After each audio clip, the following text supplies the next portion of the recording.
Hi friends, new year നൈറ്റിൽ fort കൊച്ചിയിലെ വിശേഷങ്ങളുടെ വ്ലോഗാണെന്ന്. അത്യാവശ്യം നല്ല തിരക്കായിരുന്നു.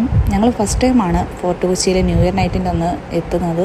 അപ്പോൾ അതിൻ്റേതായിട്ടുള്ള കുറച്ച് ടെൻഷൻ ഉണ്ടായിരുന്നു. വേറെ ഒന്നുമില്ല, സേഫ്റ്റിയുടെ കാര്യത്തിൽ തന്നെയായിരുന്നു ഒരു ടെൻഷൻ ഉണ്ടായിരുന്നത്.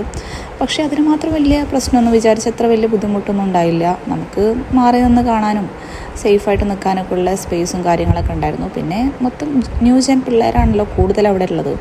പക്ഷേ അവരുടേതായിട്ടുള്ള കുറച്ച് രീതികളൊക്കെ നമുക്ക് ഭയങ്കര ഡിസ്കംഫർട്ട് തോന്നും. പബ്ലിക്കായിട്ട് ആൽക്കഹോൾ യൂസ് ചെയ്യുന്നത്, പുക വലിക്കുന്നത്, പിന്നെ ഡ്രസ്സിങ്, അതൊക്കെ കാണുമ്പോൾ നമുക്ക് കുറച്ച് ബുദ്ധിമുട്ട് തോന്നുമെങ്കിലും വേറെ ബുദ്ധിമുട്ട് പിന്നെ മറ്റുള്ളവരുടെ അടുത്ത് അങ്ങനെ പ്രശ്നങ്ങളും കാര്യങ്ങളും ഒന്നുമില്ല. പിന്നെ എന്താ പറയുക, പിന്നെ ചെറിയ കുട്ടികളുടെ ഒരുപാട് കച്ചവടങ്ങൾ, ചെറിയ കുട്ടികൾ.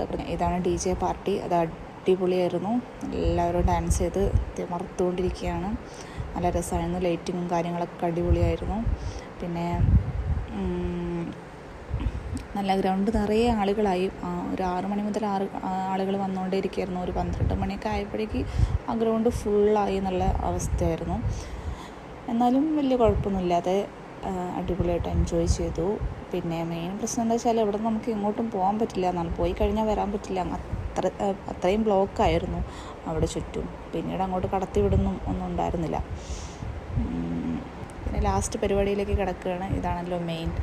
അപ്പോൾ കൃത്യം 12 മണി ആയപ്പോഴേക്ക് ഇതാണ് അവസ്ഥ. നല്ല തിരക്കായിരുന്നു ആ സമയത്ത്.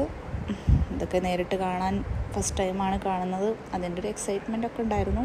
എന്തായാലും എനിവേ അടിപൊളി. പിന്നെ ചെറിയ ചെറിയ ഇഷ്യൂസ് എന്ന് വെച്ചാൽ സേഫ്റ്റിയുടെ കാര്യത്തിൽ പറഞ്ഞ പോലെ പ്രശ്നങ്ങളൊന്നുമില്ല. പക്ഷേ ചില ആളുകളൊക്കെ, പ്രത്യേകിച്ച് ബോയ്സ്, ചെറിയ കുട്ടികളൊക്കെ വന്നിട്ട് നമ്മൾ 2 പേരായതുകൊണ്ട് തന്നെ ചിലരൊക്കെ വന്ന് ചോദിക്കുന്നുണ്ടായിരുന്നു, കമ്പനി തരാൻ പറ്റുമോ എന്നൊക്കെ. അവരുടെ ഇൻറ്റൻഷൻ എന്താണെന്നറിയില്ല. എന്നാലും അത്ര നല്ലതായിട്ട് എനിക്ക് തോന്നിയിട്ടില്ല. ഞാൻ പേഴ്സണലി അവരെ പറഞ്ഞ് ഉപദേശിക്കുകയാണ് ചെയ്തിട്ടുള്ളത്. ഇതാണ് ലാസ്റ്റ് നിമിഷ കാഴ്ചകൾ. ഈ ഒരു സമയത്ത് നല്ല തിരക്കായിരുന്നു കേട്ടോ. പ്രത്യേകിച്ച് ഉള്ളിലേക്ക് പോകുന്തോറും കുറച്ച് റിസ്ക് കൂടുതലാണ്. അപ്പോൾ ഈ കാഴ്ച കാണാനാണ് എല്ലാവരും വന്നെത്തുന്നത് മെയിനായിട്ട്.